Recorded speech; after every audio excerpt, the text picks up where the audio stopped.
this archaeology? Get out of there, Dan!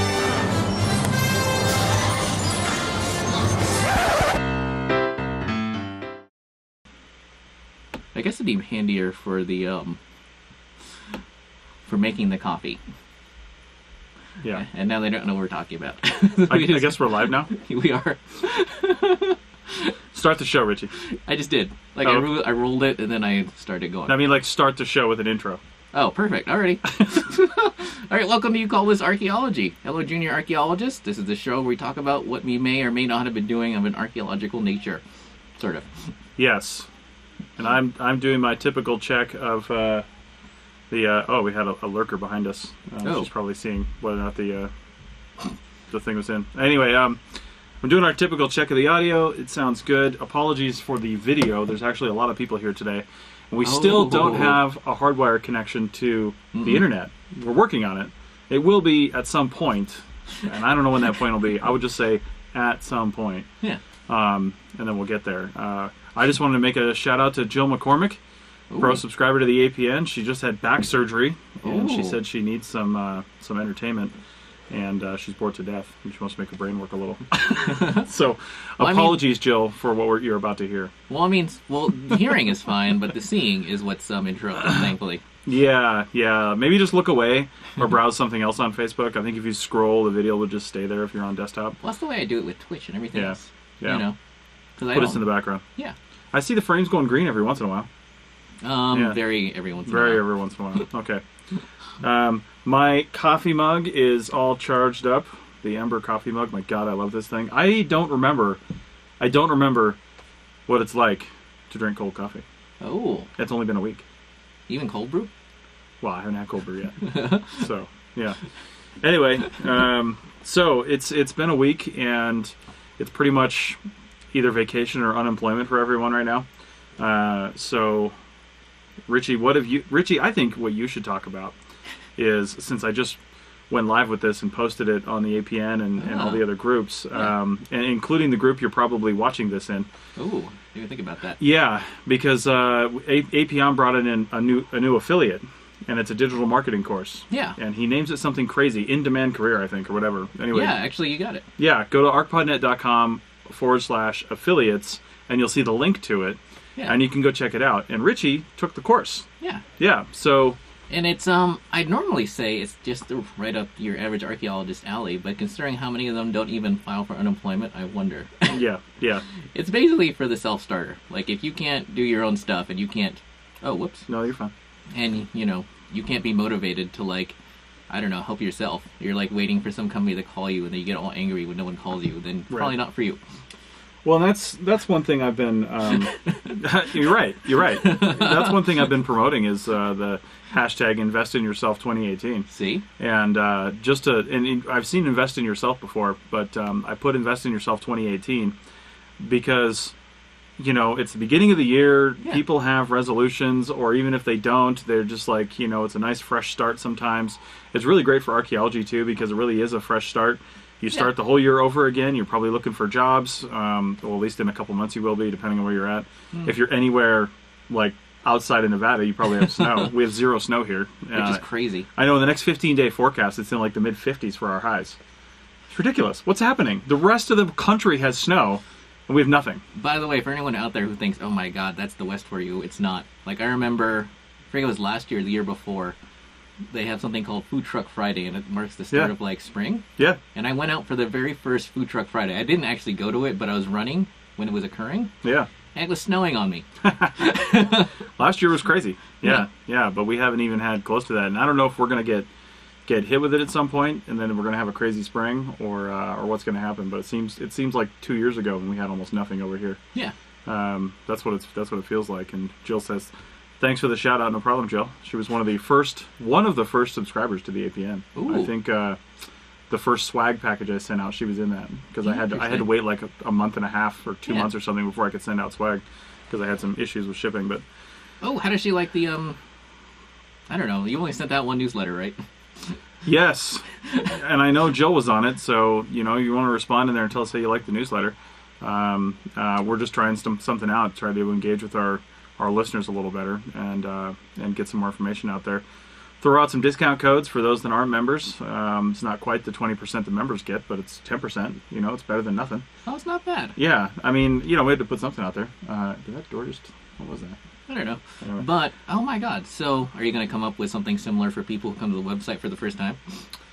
I don't know. I just discovered on Squarespace, our host, that you can...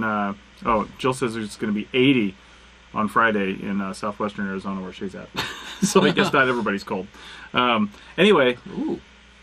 I just discovered that we can... So I'm of two minds of that. So Yeah. I just discovered that we can actually create a pop-up of various layouts that Yeah. show up when somebody first comes to the website. Yeah, But it's not when somebody first comes to the website. I don't know if cookies are enabled on that or not. it is. Well, it has to be. Is it every time you go to the APN page that No. pop-up comes up? No. Okay. Of course Because their sample is like sign up for our newsletter or something Yeah. like that. However, I hate pop-ups. But the thing is, what I was recommending is that you put everything in the top, and then if someone wants to scroll down, because that's like one of the other ones, is like only if you scroll a certain way down the page will it pop up. Oh, I see. Yeah. And I was just looking at that, and I don't know if I have that ability or not. Well, the plugin I found does. Oh, okay. Well, the one that's built into Squarespace, Oh, there's the one actually built in. yeah. I haven't looked at the plugins yet, and that Ah. might be the way to go. Yeah. So I want to research the built-in one because using, you know, OEM type equipment Yeah. and plugins is always the best way to go. So we'll research that. And Jill said she liked the newsletter. And Panda Terry, who's doing a lot of our writing for us. In fact, I would almost say like 90% of the writing for us on R365. He's also he also liked the newsletter. Oh, and you learned a bit of Irish today. And I learned how to pronounce his first name today, which I still can't do. Panda also says that the APN mugs are the best. I agree. If I didn't have this brand new one that's electric and keeping my coffee nice and warm, I'd be using the APN mug because I love it. Yeah. Interesting. I wonder if you get an affiliate sponsorship with those people. They need to settle down first. You know, after Christmas, they sold out of everything. Really? Yeah, they had they put their stuff in Starbucks like a month before Christmas, and everything sold out. Wow. Yeah, I was actually going to go get another one for my wife, Yeah. and they're all gone, just like 3 days ago. Interesting. Yeah. So Wow. anyway, I'm glad to see that some people like the newsletter. We had 2 unsubscribes the day it went out, which is not very encouraging, because that's the kind of feedback you get on the internet. Is Yeah. you get feedback about negative things. When Yeah. somebody doesn't like something, you get feedback on that, but you get rare feedback when people do like things. But that's out of how many? 8? No, 89. I sent it to 89 people. That's actually pretty good. Yeah. So plus, according to MailChimp's statistics, Yeah. we had a pretty good open rate. And I didn't look at it today, but I looked at it I think yesterday morning or something. We had about a 40% open rate, which they said industry standard was like 20%. Most people just delete it. Interesting. Yeah. You know, doing this digital marketing course, it's actually kind of frightening how much they can track you. Mm-hmm. Say, for instance, I was to say work at a bookstore again, Yeah.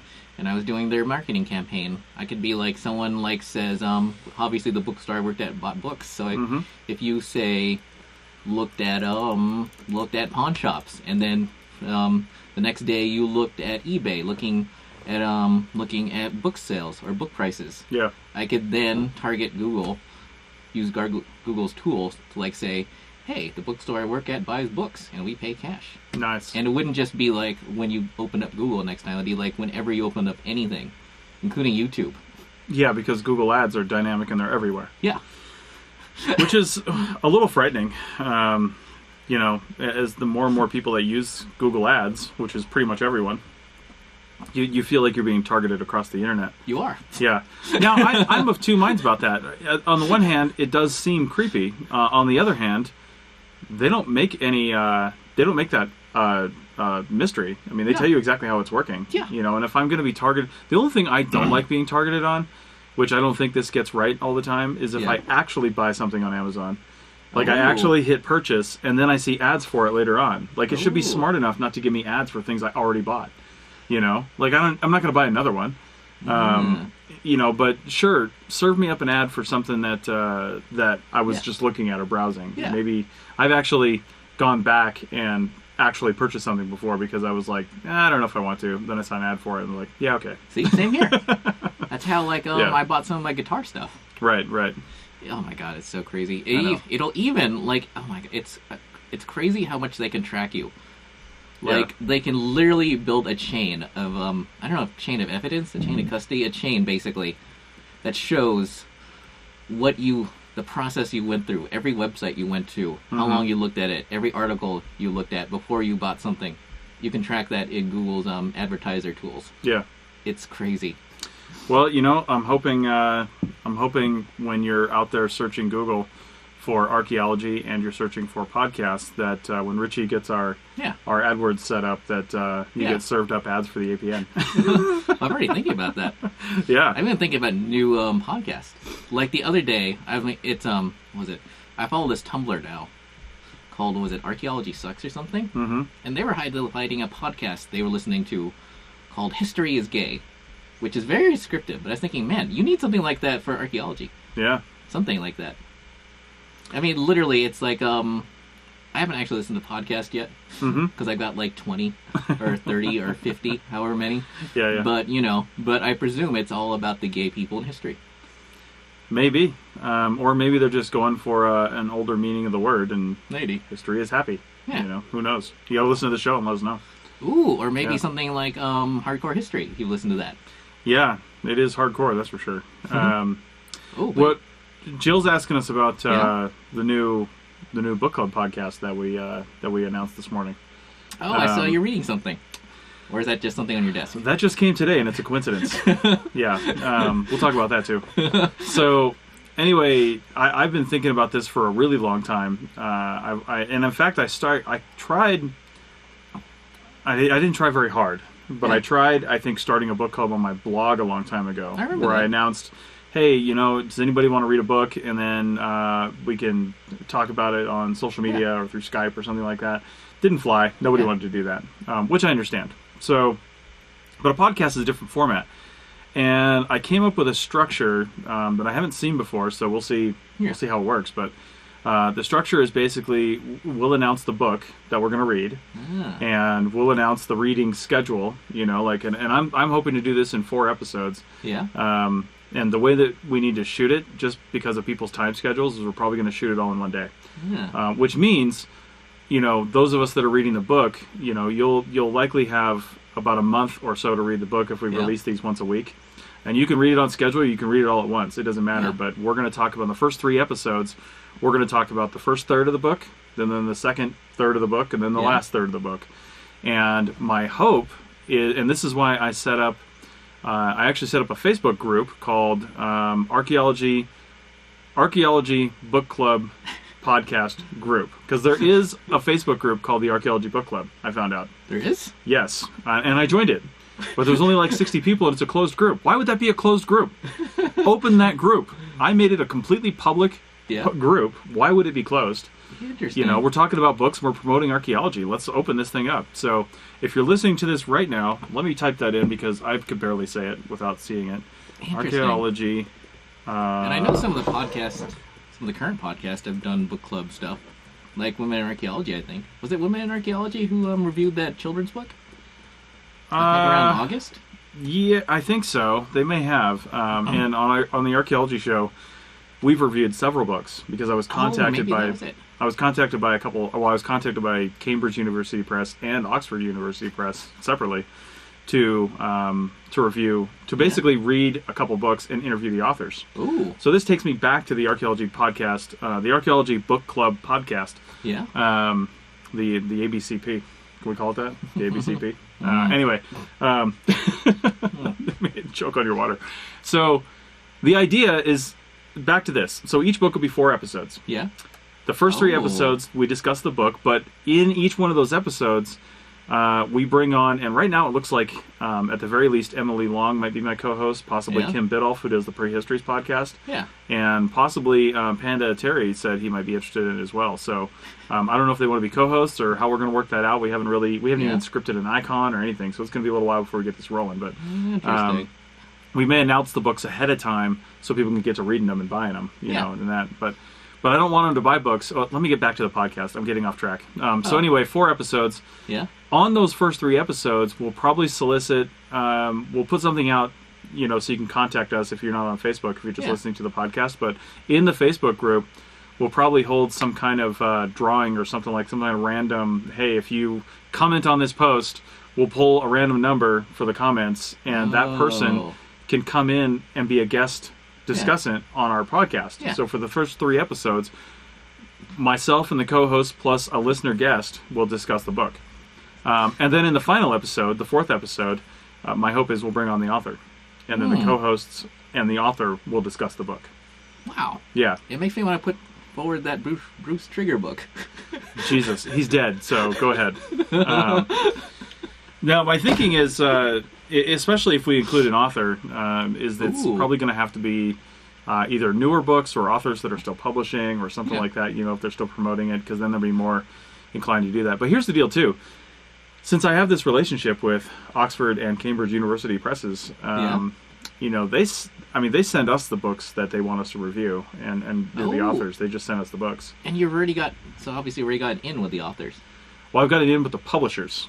Oh. Yeah, that's what I'm looking at. I got it in with the publishers, and they actually sent, in a couple of cases, they sent us the books before they were released to the public, which is pretty cool. They also gave us discount codes. So I'm hoping that we can get with some of these publishers and say, hey, this is what we're doing throughout the year.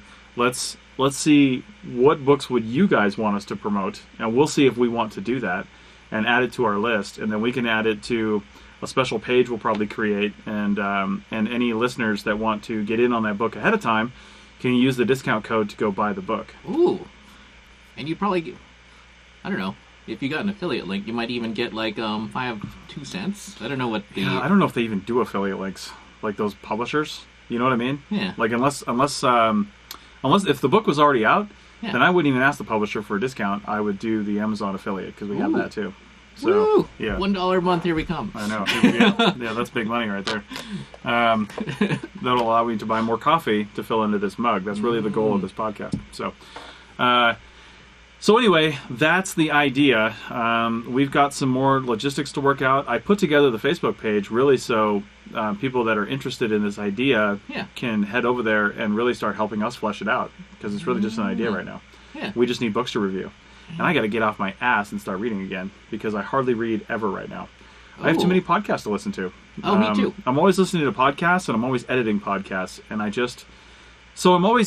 feel like it's not that big a deal. I almost feel guilty for not reading as much as I should. But what does reading do? Reading engages your mind and gives you new information. I'm doing that daily. Although it depends on the podcast you're listening to, because I listen to LeVar Burton's podcast where he's reading a book to you. Basically Audible, and depending on the books you want to hear. And then I listen to the Moth podcast too. Right. Which is the same thing. Yeah, and I've actually dumped a few of my more fluff podcasts that I just don't have time for. Yeah. And I listen to a lot of shows that give me immediate and good information. Yeah. So I like that. Although I have found I really do need to get a new phone, even though I don't want to, because it no longer has enough memory to download all my podcasts. I'm listening to too many. Yeah. And some of them just had red marks. It's like, I can't download this. It's like, God damn it.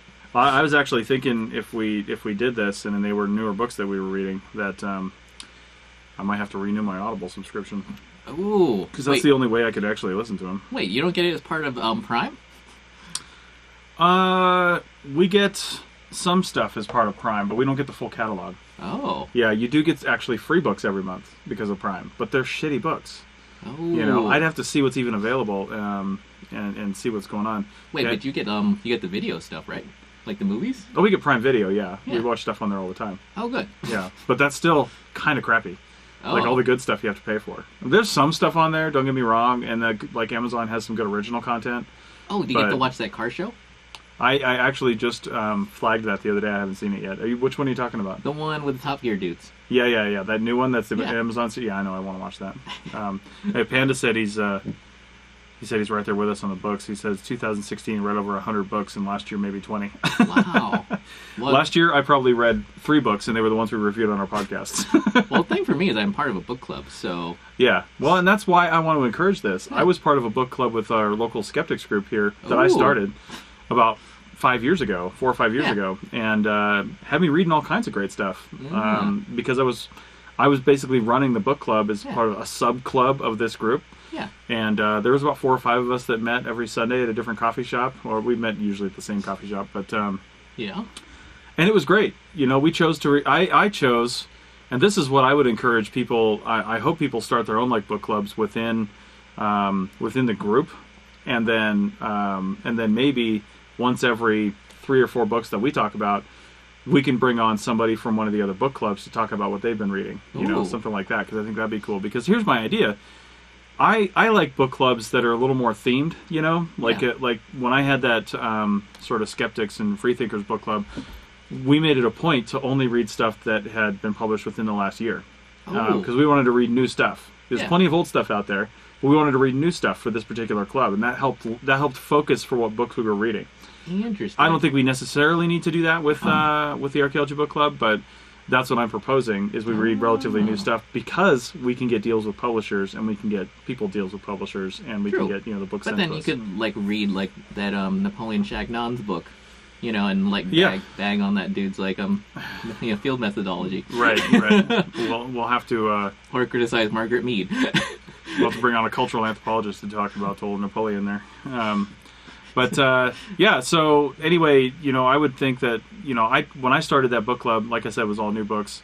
And then I encouraged people, because there was about 60, 70 people in the group, and I encouraged people, listen, if you don't want this, start another book club. Yeah. That way new people can come in and say, oh, there's 6 book clubs going on. They've all got 4 or 5 people in them. And this one's reading classics. This one's reading, only stuff about this subject. And this one's reading these kinds of books. And you can just go to what you want. God, it makes me think of the... Oh, you should go ahead. Jill's here saying, I read too much for work as a CRM person for a tribe. So reading for pleasure doesn't really happen. I listen to podcasts and Audible. I hear you, Jill. Yeah. Well, it makes me think of one of the first books I read just because of archaeological value. Mm-hmm. It's a very long story, but the short version is I was watching The English Patient. Yeah? Yeah. And he and in that movie, people remember, he was reading Herodotus. Oh. Yeah. So Okay. I actually read the book cover to cover. Yeah. Yeah, which still strikes me as crazy, but it's not the worst book. Yeah. And I know that from writing all those ARC 365 episodes, there are at least a few things in there that were proven to actually exist. Right. And not be part of his own mind.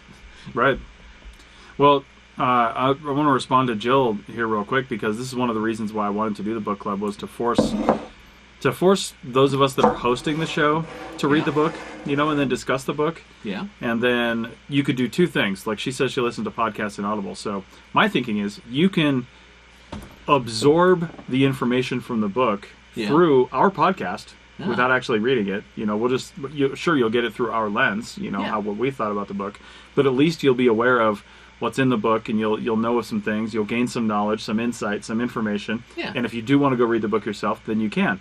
That being said as well, if we have some newer books, and hopefully we're not reading just straight up archaeology textbooks, because those probably are not on Audible. But if we happen to read a book that is on Audible, then maybe that's one thing we can look for too when we're figuring out what books we want to read. Are these available on Audible? Are they available as an ebook? Are they available in different formats? Oh my God! I wonder if Tom King does an Audible book. Where he reads it? Yes. I have no comment on that.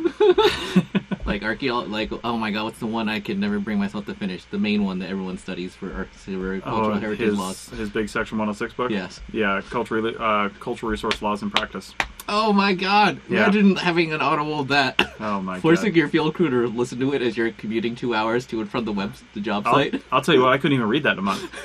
I mean, we had a whole semester in a grad school to read that book, and I don't think I finished it. So, but and I that's the kind of stuff. I'll be honest, and sorry, Tom, if you ever come back and watch this, but that's the kind of stuff I don't want to read.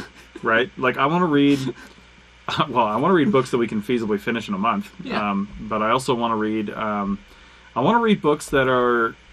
Honestly, what I'm interested in is I'm interested in reading books that are designed for a slightly more popular audience, like Brian Fagan's books. Oh, that dude. Yeah, because what I want to do is I want to analyze them critically, similar to what Kim Biddulph does on her Prehistories podcast, except they talk about fiction, but they talk about fiction from a standpoint of real history. Like, what did they get right? What did they get wrong? What is the real thing that was going on in the Bronze Age in England at this time? Yeah. So if we talk about she also did episodes on Gene Ewell's books. Yeah, totally.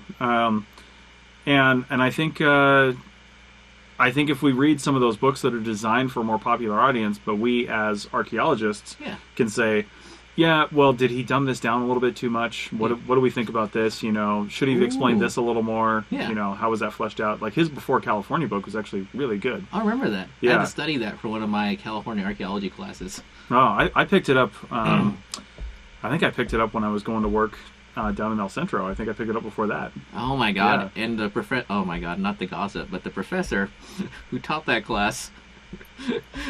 Oh my god, he totally got fired. Oh wow! Fraternization with students, and it caused a divorce. Well, there you go. I know. Yeah. Okay. So anyway, that's my push for that. I will say I don't want to. Oh, Sean Bob, another member of the Archaeology Podcast Network member site, it says hello from Alaska. Nice. Wow. Yeah, I should put this so you can see it. Neat. Wait, is he working there now, or does he just live there? He lives up there. I'm not sure what he does for a living, but he lives up there. So see, I feel like that's one of the dreams. Like that dream or the other dream where you just spend your winters surfing in South and Central America. Nice. Like, I mean, when I check my Facebook feeds, how many of my friends are just like surfing and then like doing yoga retreats right now? Right. Yoga retreats. That's not directed at anybody in particular. Are you sure? Yeah. Anyway, speaking of Alaska, it makes me think all the news reports coming out today, finally, of that discovery they made up there. Which one? It was I'll get it wrong. I don't want to say it too much. It was some infant girl or something like that. I don't know. Something was found, and it's changing all the perceptions about when people came to the Americas, blah, blah, blah. Anyway, I want to get... Again, yeah. I mean, all the best stuff is going to end up being in Alaska and northern Canada because as everything melts and the permafrost melts, that's where we're going to find everything. So, anyway, I want to try to contact those guys and get them on a show at some point. Yeah. God, that makes me think. Didn't you have to rewrite part of? I'm not gonna mention the company's thing, but you know, their boilerplate. Boilerplate. Yeah. That was from the Oregon, just for Paisley Caves. Yeah. Yeah. We always have to. If you're not rewriting your boilerplate. You know, if you don't know what that means. But some of it's classic. You can't change it. It's like tradition to get like the wrong county. Right. Nice. I will mention that we do have at least one other podcast in the works. I'm not going to mention it right now. Yeah. But just to let you guys know, it's one reason why we need more members. Is because we have so many shows we want to do. See? So many shows we want to do. And I try to find... This book club thing's not going to happen if I'm the only one doing it. That's why I'm putting out the information now. Yeah. I just don't have the time or energy to organize the damn thing. Which is also why we're probably going to shoot it all in one day. Yeah. Because they're probably going to be hour-long episodes, I would guess. And we're just going to set up a massive recording session, schedule the guests appropriately. I feel like that's for everyone though who's helping on the APN. Like everyone else has like their day job. Mm-hmm. Yeah, I mean, I was looking when I talked to Panda Terry today on Skype. He's over in Germany. Yeah, and he, like I said, he's doing the bulk of the writing for us because we got volunteers in, but not everybody's active right now. You know, they've got other things going on. And he's writing a lot of our stuff, and I was like, man, I feel so bad. I hope you're not ended up writing this whole entire thing. But that's the kind of volunteers we have, you know. Yeah. I mean, he just really likes it and is really into it and has the time right now, so he's doing it, and it's great, you know. Jill said she just read the article about the Alaska thing an hour ago, and she said it'd be a great interview. Yeah, I agree. Ooh. And then Panda saying it'd be like the Secrets of the Ice Project, and they have found some amazing stuff. Yeah, so... Interesting. Yeah, there's a lot of good stuff out there. Although, all those, you know, none of that stuff's supposed to be melting. There's no such thing as global warming. Sure. Yeah. And don't forget, Donald Trump has the biggest nuclear button of all. That's right. Yeah. Yeah. To use his tiny hands on. That's right. It just looks big next to his hands. It's the same size button everybody else has. Oh my god, it just makes me so sad sometimes. Yeah. If you don't know what we're talking about, then you literally live under a rock. Oh, well, you know, sometimes on YouTube I watch PBS NewsHour, and normally they don't allow comments on their video, but they did for one segment about fake news. Oh my. Yeah, and so everyone was piling on, like, this is, like, basically fake news now just means whatever you don't like. Yeah. Yeah. Like, if they tell, even if it happened, you know, you're not supposed to say it because then it becomes fake news. Right. Like, the only real news is news that, what does that make real news then? That's a good question. Yeah. If fake news is something you don't like, even if it happened, then God damn it. Yeah. Oh. It's a little insane. Yeah. Like a friend of mine, she turned me on to a podcast that's very conservative. I listen to it out of curiosity. Mm-hmm. And one of the episodes was entitled "I Was Wrong About Nationalism." Nice. And I'm like, wow, maybe I won't listen to that one. I'm curious as to how she was wrong. Is it good or is it bad? Because I think nationalism. No. That was actually the title of the podcast episode. Yeah. Yeah. So when she says she was wrong, though, well, she didn't say she was wrong. She just turn me on to the podcast. Oh, I see. Yeah. Gotcha. And I'm like, gotcha. Wow, this is. Yeah, because I have some serious thoughts on nationalism and what anthropologists would call tribalism, which is the same thing. Yeah. My God, that'd be so cool to talk about in an episode, even though it's more on culture anthropology. I know, but I think it's the downfall of our society. True. Yeah. Oh my God, rebranding Anthropology Podcast Network. I have considered a name change to include other fields. Yeah. But then again, I like the word archaeology, and I don't have a problem putting other podcasts in here that don't have archaeology in the title. And we're just cooler. I know. Bar. I know. Like Heritage Voices, really great podcast from Jesse Quinto. Oh. That rarely has anything to do with archaeology. I mean, it's really more cultural things and Native American issues and stuff like that. Yeah. And that's a great show, and I don't care that it's not strictly archaeology. Hell, Kim Biddulph's Prehistories is not really archaeology either. I mean, they'll talk about archaeological sites in the context of what they're discussing, but it's really more of a historical, history lesson. So, yeah, it's pretty cool. That's the only way I can really explain to people what archaeology is. Mm-hmm. Especially some of the people I work with now. Yeah. It's very confusing to them. Yeah, well, I can see that. So, well, besides working on your side hustle, this week, did you do anything else this last 7 days? Oh my God! Well, I did buy a new pair of insoles, which is it's I feel like that and compasses are the thing you talk about most on some of these Facebook groups. Yeah. You bought new insoles for your 15-year-old boots? Well, it depends, because some of my favorite work boots are starting to wear out, so I got to bring them in. But another pair died because I shouldn't say it died. I can probably bring it in. Maybe it'll be able to repair it, but it cut a hole in the side. Oh my! Yeah. So I bought a new pair of Superfeet. Right.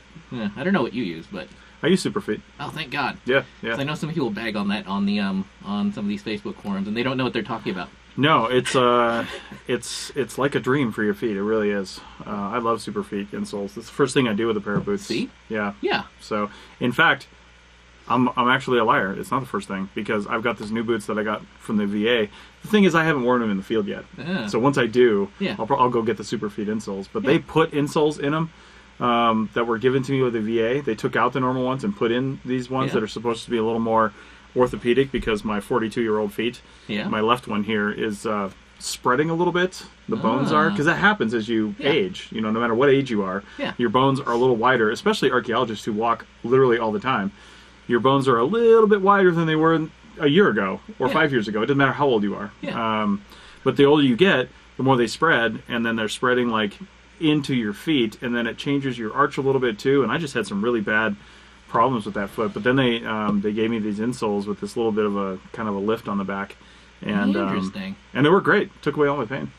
So yeah, I don't know about you, but the second thing I always do with boots is put in Kevlar laces. As someone who has had to walk with a broken lace. yeah.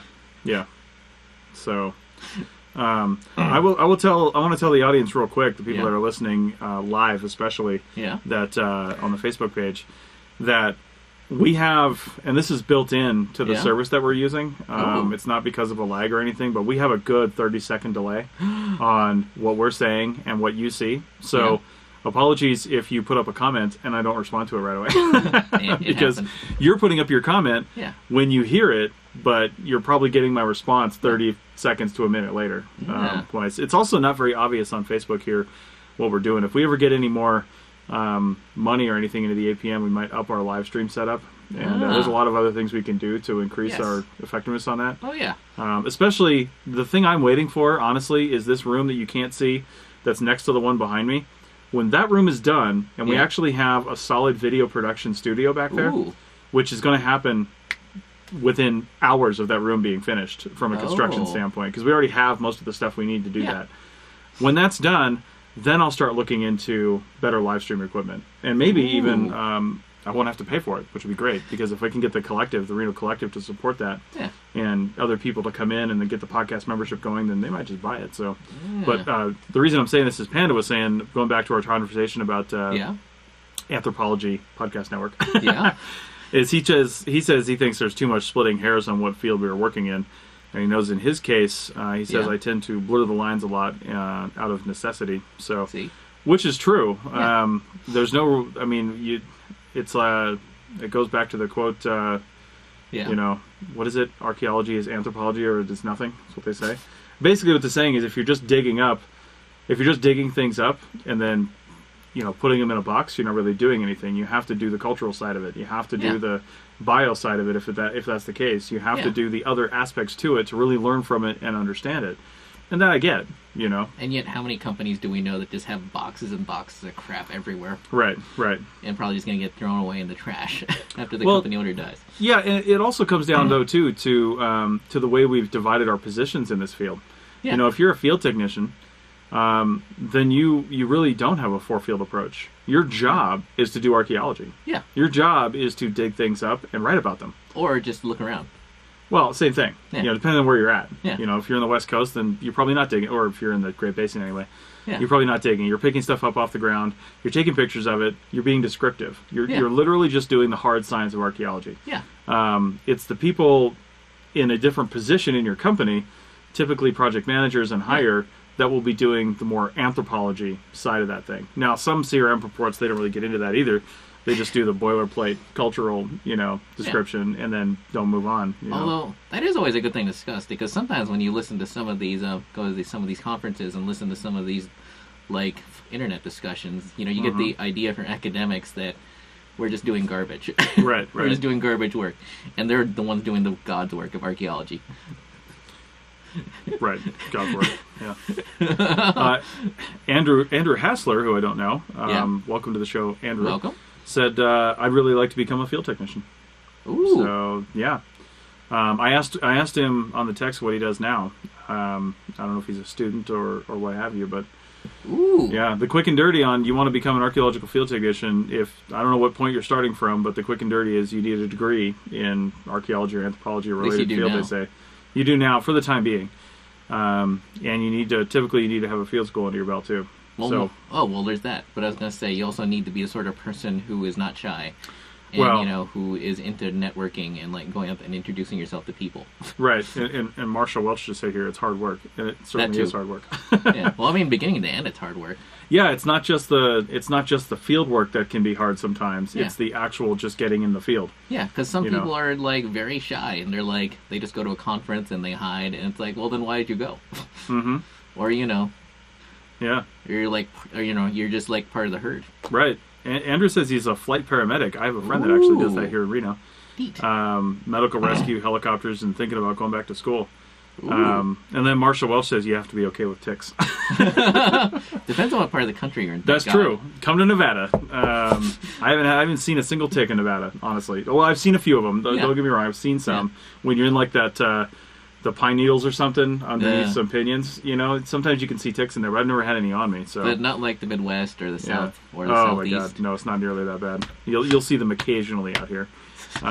It's like since I worked out here, I haven't even carried any bug spray. Thank God. Yeah. Well, I'll tell you, Andrew, flight paramedic. That's a tough career to leave because there's so much schooling required in that, and I don't know how solid the. He says ticks are fake news. I don't know how solid the workplace is for flight paramedics. Like, I don't know what the job market is for that, but it's really tough for field techs. Not to dissuade you at all, but you have to know going in that it's not going to be solid work. And more importantly, it takes a really strong internal drive. Mm-hmm. Yeah, it really does. You have to work on, like we said at the beginning of the show, Richie's working on a side hustle.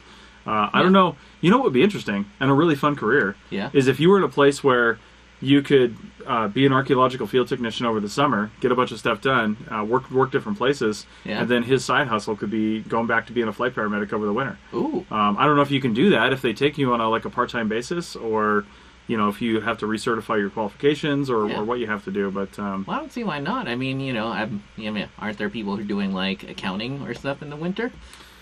there's accountants, there's ski instructors. Yeah. There's I know somebody that ran a snowplow. You're getting a call. I know somebody that ran a snowplow back in Wisconsin over the winter. Ooh. So there's different things you can do. You can drive for Uber. You can do whatever you want. Yeah. Marcia said the mosquitoes were bad, or ticks were bad in Missouri this summer. She said one day she picked 100 off of her. Oh my God. Yeah. I did the same thing with North Dakota, or was it Minnesota? They're both the same. And you know what the stupidest part is? One of my projects in North Dakota, every tick was a separate incident. Oh my God. Separate incident. You would go back to the hotel and you would have to, open up the appropriate number of windows and then fill it all out. Yeah. Every night. My God. Nice. Although at least we weren't the biologists who were wading through the wetlands and doing the delineation. Yeah. That would suck. But I was saying about about internal drive, like New Year's Day. Mm-hmm. I was out for my first run of the year. There you go. And it's winter because you have to, Yeah. especially if you want to be king of the mountain. I did see an article though that said just yesterday that said over 750,000 people die every year from starting to work out again. That article was from The Onion. I'm not sure if it was right or not, but just be careful, Richie. Oh my God. Yeah. It's oh my God. I feel like all fake news people just want to turn all news into The Onion. That way, nothing matters, and they can just get their own way. That's right. Oh my God. That would actually be a really good idea about tribalism. We were talking about that during the show or before? What do you mean, having that as a topic on this show? Yeah, or any show. Any show. Just how politics has just become tribalism again. Yeah, I mean, I wouldn't mind talking. It would be a good topic for the archaeology show, actually. Yeah. Which I should add that to our list of topics because, and maybe do a little research and see if we can't bring on fake news experts. No. See if we can. I'm sure somebody has written a book about it. To find out, find somebody that's written about it, that's studied it extensively, and bring them on. So, I was actually talking about this to someone last weekend because my mom's she voted for Trump and she loves him. She thinks he's doing the best job in the entire world ever. Everything that Obama did was awful, and everything that's happening now is only because Trump reversed everything he did. But more importantly, I was talking to a friend and I was reminded of a study someone did. They took one bottle of wine. They put it in different bottles. Yeah.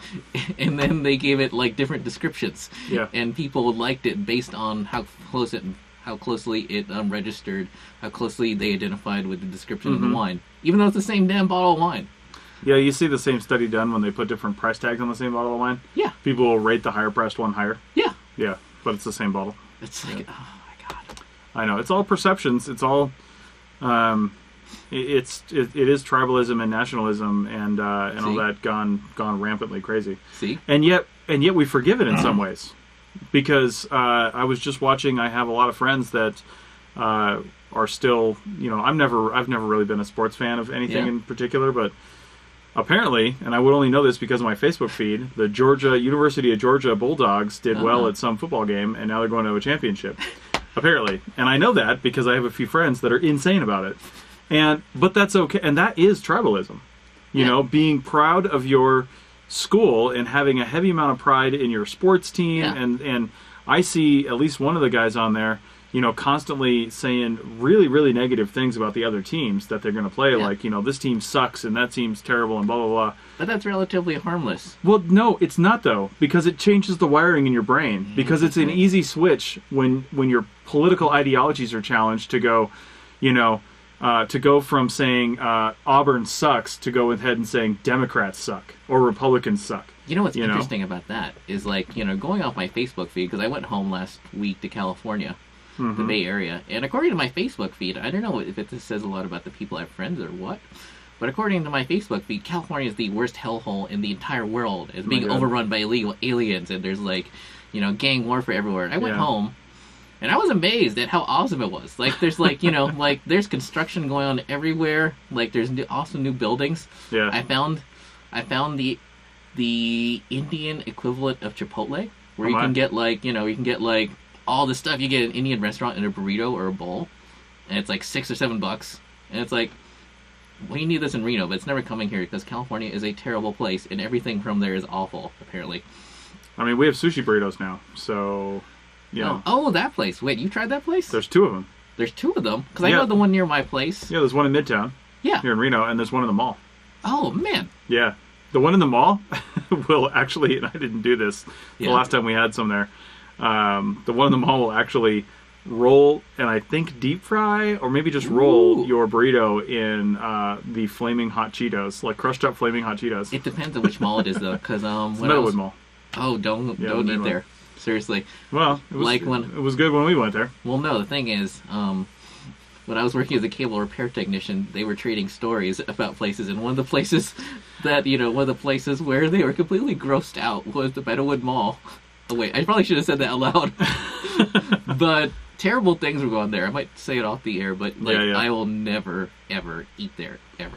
Well, it can't be all the food establishments there. You know? No, it's just like they're all it's different. just like it's just the mall is so old, Oh, yeah. I hear and you. like everything is shared, and like Right. they have a very bad certain kind of problem. Oh, yeah. Okay. Yeah, like literally, like they were installing the cable, and like something happened, and like they almost had to run out of there. It was so awful. Oh my god. Yeah. Well, we're down to about 10 minutes left on this podcast. So, on that note, I don't see any more comments coming through, which is fine. Oh, then we can go back and talking about Alexa and Google. Alexa, turn off the lights. Yeah. Everybody's lights just went off. That has Alexa. I still Nice. I'm amazed. Like, I still remember, like, it was you, me, Sunshine, and Zach. We're just, like, sitting around talking to Siri, like, on 395. Where Yeah. were we? We were, like, in Ridgecrest. I think so. Yeah. Yeah. Oh, no, it wasn't Ridgecrest. It was, where was it? It was, It was a farther Starbucks south. someplace. Yeah, farther south. Yeah, but it's like, it Yeah. still amazes me, Yeah. like, what we originally thought Siri and all those things were going to be for, and how Yeah. it's like, how much more amazing it actually is. Yeah, I mean, all that stuff works pretty well as far as automation and different like things like that goes. You know, it's if you've never heard of IFTTT, if this then that, Yeah. use that as your own way to automate a bunch of stuff, because you can connect a bunch of different services Yeah. you didn't even think are connectable Yeah. to that service, and then have it do things. Yeah. You know. Well, it's like, I can say, well, I mean, I guess ordering pizza is easy, but just like, hey, I need an Uber to here. Mm-hmm. It just does it. Yeah. It's like automagical. Yeah. Yeah. Nice. I will say, I wanted to mention this because I forgot when I mentioned needing a field school to be a field technician earlier. I wanted to mention the Archaeology Show episode 32, the one that just came out Ooh. a week or so ago, or this last weekend, I think, Yeah. was all about field schools. Ooh. Yeah, and we discussed field schools from a standpoint of not just, talking archaeologists or students that need to go to a field school, but it's really more designed around people who might not even be archaeologists. Can they go to a field school? If you want to take a 4-week working vacation that's going to cost you $4,000, Yeah. but you learn something, you can go to a field school. They'll take your money. You Yeah. know, and that's kind of what our point was. And we talked about where they are, different kinds, what to expect. Well, you should also like at least be familiar with archaeology. Like the year I volunteered a lot of years at the field school I went to. Yeah. But the first year I went, someone signed up, and like they had never heard of archaeology. They didn't know what it was. They just looked at the number of credits they got and Uh-huh. how many credits they needed to graduate. Yeah. And so they signed up, and they got there, and they were like completely surprised by everything. They're like, I thought we were going to be in cabins, because Yeah. it like clearly states in the syllabus you're going to be camping. Yeah. Yeah. Like, well, I thought you meant we're going to be in cabins. So first they had to buy her a tent, and then she was like, what do you mean we're hiking? Hiking where? Because this is like in the woods. It's like, it was a CRM focused field school. So first, you were taught like your UTMs, how to identify cans, how to fill out paperwork, and then you were taught like how to do transects and pedestrian survey, and then, the third week was excavation. The final week, you were actually filling out, like really actually filling out updating site records. Oh, wow. Yeah. There you go. Yeah. But anyway, so she was completely surprised by that. And more importantly, she was super angry when she got an F. Yeah. I imagine. Yeah.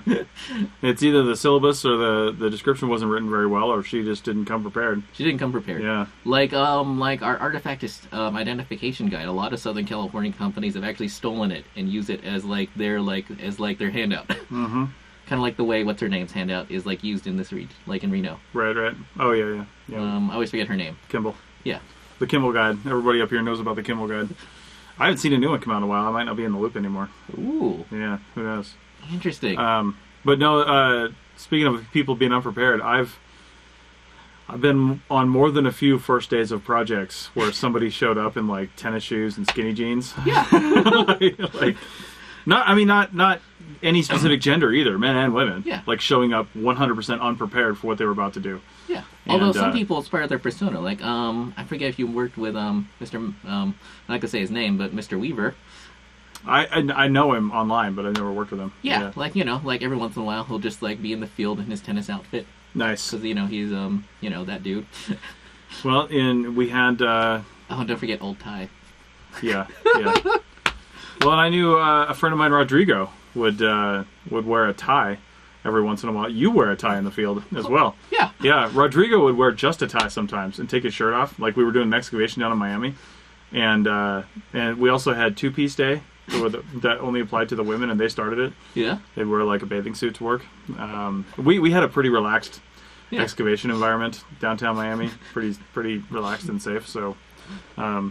But there is something to be said for seeing somebody in a bathing suit, whether it's a man or a woman, and a hard hat. I'm I don't think you understand safety. I feel like some of those safety people don't understand archaeology. Yeah, well, there's that too. I mean, how many, goddamn, just thinking about all the places I had to wear a hard hat and push my way through the damn, the brush. Yeah, how many forests are we wearing hard hats in? A lot of them. because the overall project required it. See? Yeah. Yeah, it's ridiculous. Steel-toe boots as well. Oh, although I always wear those.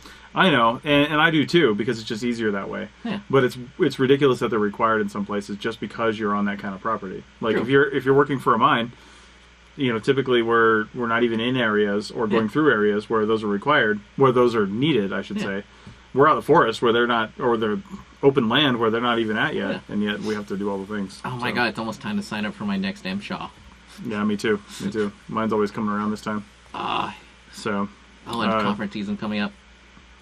Panda says field trip to rural archaeology sites as part of his undergrad. He said girls in heels walking through freshly plowed fields every single time. Yep. Oh my god! I probably shouldn't discuss this right now, but I was actually looking up Airbnbs near the San Diego venue. Oh yeah? Yeah, you can get a whole condo, a 3-bedroom condo for $70, and it's right next to the venue. Nice. I haven't even looked it up yet. Yeah. Yeah. There's a lot of places down there. 3-bedroom condo. We should go in and figure that out. Yeah. Okay. Well, let's. Let's do our transition. Yeah. Is that even accurate anymore? Is that still right? No. Yeah. It's mostly right? It is. Well, the top of it is. Yeah. But you just can't listen to us. Well, you can listen to us. You just got to turn your back to the screen. Close your eyes. Yeah, we decided officially. I decided. Just probably because it didn't make any sense to me anymore.